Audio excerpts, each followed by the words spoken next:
Hi, my name is Ryan Wiggins. I'm the head football coach at St. Francis de Sales High School in Columbus, Ohio, here on Play a Day, talking about the 4-3 defense.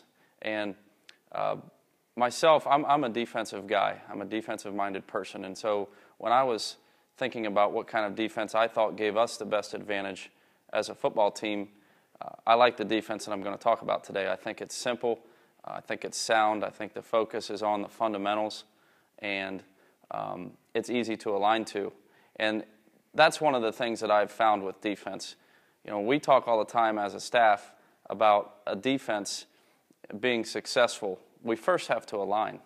We've studied film where, you know, almost 90% of the time when you make defensive mistakes, simple alignment was a factor. You know, aligning too tight, aligning too loose, maybe not being lined up correctly at all. So we want to be able to align. We think it's important that they know how to do that. And if they can align and they can know a little bit about what their job is, and of course we give them fundamentals and techniques on how to execute that, then we have a better chance to play good defense. So that's how I've arrived at a defense where I think is very, very simple to understand. And it puts the focus on the fundamentals, and it allows our players to be very aggressive. In starting to talk about the defense here, there's three things that I really like about it. The first one is we're going to get 8 people to the run. We get, regardless of the formation, way we're reading our keys, we're going to get 8 people to the line of scrimmage on a run play. And you know, nowadays with everybody running the option and the read option and all that, it's even more important, I think, to get extra people on the run. So that's one thing. The second thing is we have the ability to double receivers. And you'll see when we align that we can get them outflanked. So if they have 1 receiver, we're going to have 2 on 1. If they have 3 receivers, or 2 receivers, we're going to have 3 on 2. Okay, so it gives us the ability to double receivers and also do some things with our coverage. And third, and lastly, is eliminate big plays. And I think any defensive coach, regardless of scheme, will tell you that big plays are a killer. One of the things we're going to do by having each and everything covered within our base defense, you know, in theory, we should eliminate big plays because we're not giving up zones and things like that.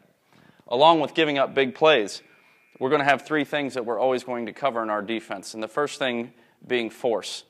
You know, the ability to keep the football from bouncing outside. We're going to have a designated force player on both sides of the ball. And that may sound simple, but oftentimes when a player loses force, you see the effect of that. Or when, as a defensive coach, you might game or scheme your force player and you give up that perimeter and the offense is able to get it, you see that how important a force player is. So we're going to make sure we take care of force. We're always going to have a trail contain player, and that's going to be a guy on the backside that's going to look for a reverse, for a quarterback naked, you know, a bootleg of something of that nature. So another way to eliminate a big play, and a deep ball player.